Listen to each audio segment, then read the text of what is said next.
eu sou a Clary, eu sou do Ministério Integre, Ministério de Jovens da IBNU, e hoje nós vamos continuar os nossos estudos, os nossos devocionais, a partir do livro do Timothy Keller, Encontros com Jesus.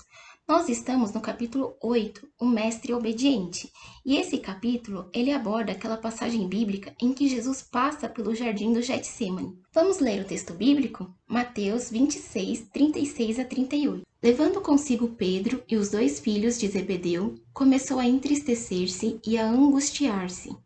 Disse-lhes então: A minha alma está profundamente triste, numa tristeza mortal. Fiquem aqui e vigiem comigo. Mateus, Marcos e Lucas encontraram, cada um deles, um modo de relatar a dor e o sofrimento de Jesus.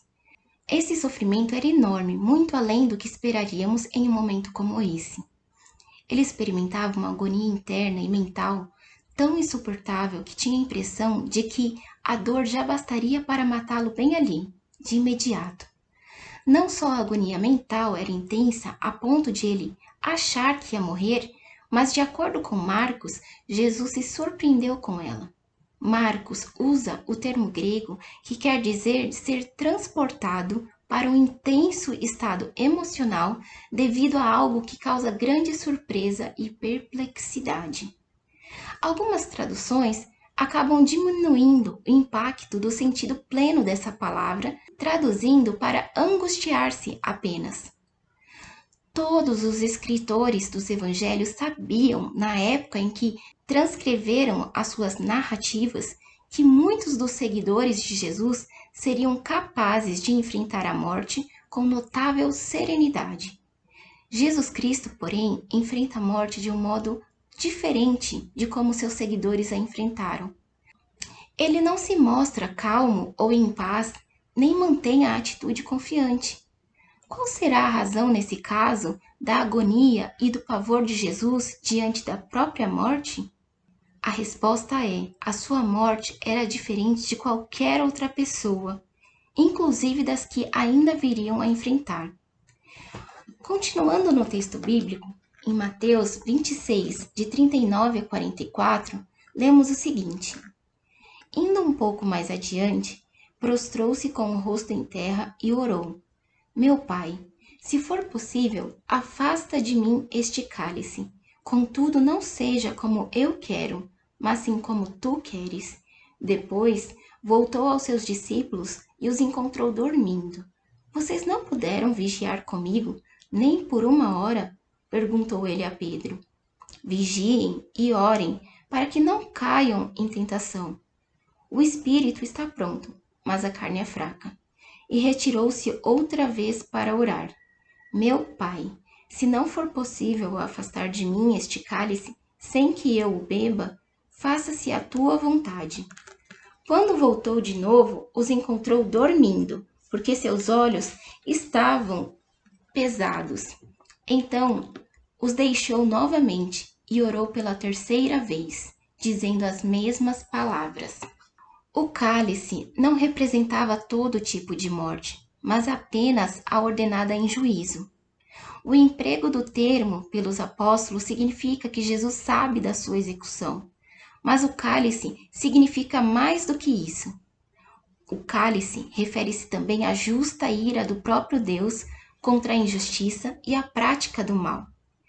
A razão pela qual Jesus Cristo não morreu tão graciosamente quanto os futuros mártires cristãos é porque eles não tiveram de enfrentar um cálice. Quando o próprio Jesus fala do cálice, mostra saber que está diante não só da tortura física e da morte, mas prestes a provar toda a ira divina contra o mal e o pecado da humanidade inteira. A ira justa de Deus está prestes a se abater sobre ele, em vez de ser desferida contra nós. E embora o derramamento da ira tenha caído com toda a força na cruz só no dia seguinte, quando Jesus clamou: Deus meu, por que me desamparaste? Qual deve ter sido a sensação dessa ira? A tortura da ausência divina. O julgamento de Deus na Bíblia é incrivelmente justo. É uma consequência absolutamente natural. A essência dessa ira de Deus, justa, é dar-nos o que pedimos. A verdade é que não há nada mais justo que isso e nada mais terrível. De acordo com a Bíblia, todos nós fomos feitos para Deus, para desfrutar de sua presença e ter um relacionamento com Ele. Aqui na Terra, mesmo aqueles que não creem em Deus e fogem da sua presença, não estão completamente separados dele. Embora possamos não reconhecer o Deus da Bíblia, ele ainda sustenta a nossa vida por meios que não conseguimos perceber. O que aconteceria se de fato Deus removesse seu poder gracioso e sustentador de nossa vida? Provavelmente uma espécie de agonia e desintegração espiritual que se prolongaria para sempre, uma vez que nossas almas são feitas para o seu amor e presença. Seria um tormento eterno e perfeitamente justo. Se nós queremos liberdade de Deus, nada mais justo que recebamos aquilo que esperamos, mas pode ser um grande tormento. Como um ser humano na Terra, Deus sustentou sua existência humana consciente. Jesus teve acesso à alegria da presença de Deus na oração regular e na comunhão com o Pai. No entanto, diferentemente de qualquer outro ser humano, ele compartilhou a intensidade perfeita do amor de Deus. Ele conhecia o êxtase infinito da plena comunhão com o Pai. Assim, ao entrar no jardim e começar a orar, as linhas de comunicação foram interrompidas. Segundo Bill Lane, o sofrimento e a ansiedade terríveis dos quais brota a oração de que seja afastado o cálice não são expressão de medo diante de um destino sombrio, nem um recuo diante da perspectiva do padecimento físico e da morte.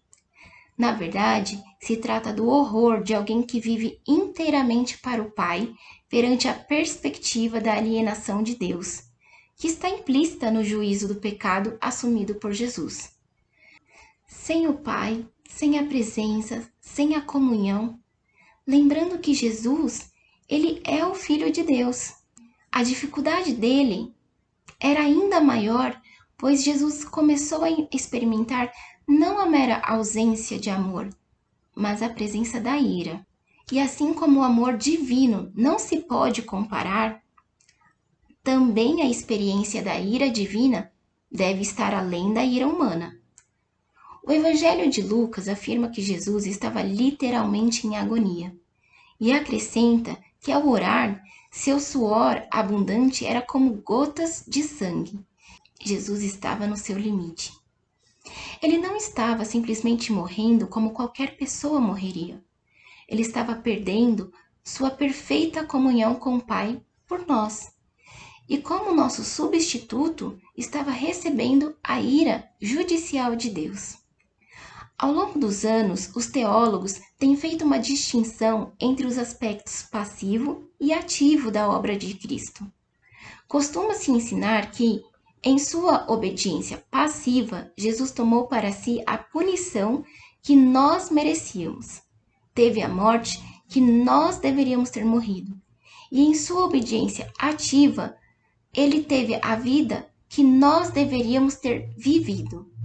Ao ir para a cruz, Jesus tomou sobre si o castigo pelos pecados que nós merecíamos, não ele. No entanto, só porque um pai não pune seu filho, não significa que ele tenha prazer nele. Assim, crer apenas na obra passiva de Jesus pode nos levar a entender que fomos perdoados, mas não dá a certeza de sermos amados por Deus. Nesse sentido, vale dizer que o castigo com passividade não foi tudo o que Jesus fez por nós. Ao longo de toda a sua vida e, acima de tudo, em sua morte, ele também cumpriu as exigências positivas da lei de Deus, o que tem sido chamado de sua obra ativa. Jesus não apenas morreu a morte que nós deveríamos ter morrido, como resultado de recebermos sobre nós a maldição da lei, como também viveu a grande vida de amor e fidelidade que nós deveríamos ter vivido. Ninguém jamais amou a Deus com toda a sua alma, mente e força. Ninguém jamais amou seu próximo com amor perfeito, pleno e sacrificial, a não ser Jesus. O que uma vida como essa merece? A mais elevada bênção e honra. Jesus não só cumpriu a lei de Deus passivamente, mas ativamente, em nosso lugar como nosso substituto. Ele não apenas recebeu a punição que era merecida por nós, mas nós recebemos o prêmio de Deus que ele merecia. Trata-se de uma salvação completa e espontânea, cheia de graça sobre graça. Uma coisa é ter conhecimento de algo de modo cognitivo, em termos abstratos. Outra, bem diferente, é saber de algo com todo o seu ser. Ao entrar no jardim, Jesus começou a entender pela experiência o que estava prestes a suportar. No sermão A Agonia de Cristo, Jonathan Edwards afirma que se Jesus não tivesse pleno conhecimento do cálice antes de tomá-lo e de dele beber, não teria sido um ato seu como ser humano.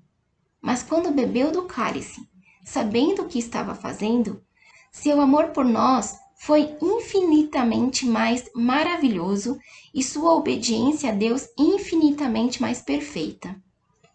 Não basta afirmar que esse foi o maior ato de amor na história. Ele foi também o ato mais assombroso e perfeito de obediência a Deus. No início da história, havia igualmente um jardim e uma ordem. Deus colocou Adão e Eva no jardim e foi dito a eles para não comerem da árvore. A orientação era: obedeçam-me acerca da árvore e viverão.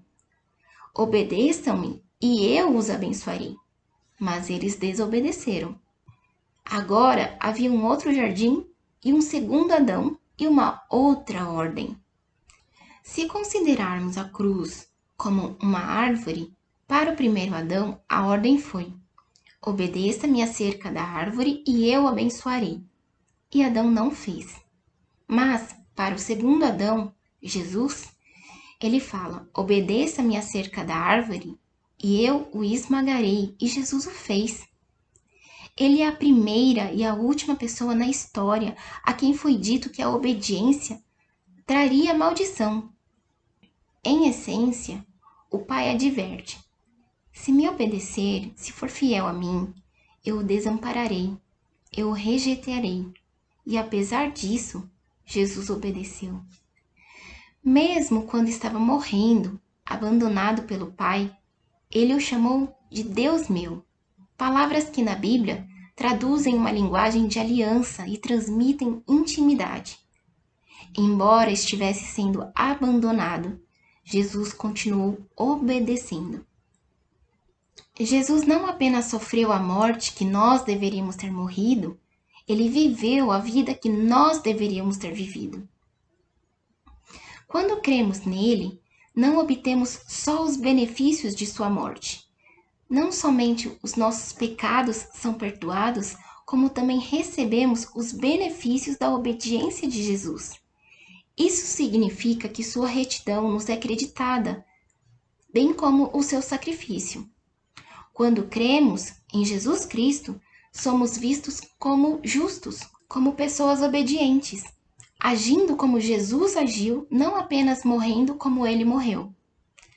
Jesus, no jardim, é um modelo sem igual de integridade e mais, um grande modelo de oração. O mais impressionante em Jesus é o fato de ele ser ao mesmo tempo muito sincero a respeito dos seus sentimentos e desejos e também submisso à vontade de Deus. Ele é honesto, ele não veste uma máscara de piedade. 3 vezes o Filho de Deus diz ao Pai que preferia evitar o plano da salvação. No entanto, ele declara sem hesitar: não a minha vontade, mas a tua seja feita. O propósito básico da oração não é sujeitar a vontade de Deus à minha, mas moldar minha vontade à dele. Jesus é bastante centrado em Deus e ao mesmo tempo bastante sincero. Que esse seja o nosso guia de oração. Não devemos reprimir os nossos sentimentos, mas também não devemos ser governados por eles. No jardim ainda temos um exemplo tremendo de paciência com as pessoas, já que vemos que os seus amigos dormiram no momento em que ele estava com muita angústia. Portanto, Jesus é um grande modelo de vida, de oração e de relacionamento com as pessoas. Mas, se ele for só um modelo para nós, temos que Jesus, ele é bom demais. Ele é perfeito. Ninguém é capaz de viver à altura do padrão estabelecido por ele. Então, é importante que a gente considere que Jesus veio não só para servir de modelo, mas para ser o nosso Salvador, para transformar-nos por dentro, para que possamos cada vez mais sermos conformados à sua imagem, para cada vez mais nos assemelharmos a Ele. Ou seja, Jesus não nos diz apenas como viver, mas nos dá o poder para viver desse modo. Há um paradoxo. Se nós o vermos como um substituto em vez de um modelo, aí de fato conseguiremos ter a capacidade de viver de acordo com o seu exemplo. Ter a consciência disso torna o sofrimento de Jesus pessoal para nós. Pode nos dar uma nova capacidade de enfrentar as nossas provações, de se livrar da autocomiseração que nos incapacita e da falta de determinação. É como se, além do perdão, Jesus prendesse uma medalha de honra ao mérito em nós. Ao crer nele, nós somos perdoados e nos tornamos belos aos olhos de Deus, justo em Jesus. Se compreendermos de verdade como Deus nos vê em Cristo, podemos enfrentar a desaprovação e o fracasso sem perder o equilíbrio. Se o cálice não fez Jesus desistir de nós, nada o fará. É por isso que Paulo consegue dizer que nada poderá nos separar do amor de Deus. Esse é o amor que temos procurado a vida inteira. É o único amor capaz de não nos decepcionar. E se esse amor da obediência ativa for uma realidade na nossa vida, seremos uma pessoa íntegra, de oração, gentil até com quem nos maltrata. Se tivermos esse amor, seremos um pouco mais parecidos com Jesus. Olhando para Ele, ao morrer por nós, é importante entender todos os aspectos desse sacrifício, para então sermos, aos poucos, transformados à semelhança dele. Que Deus nos abençoe.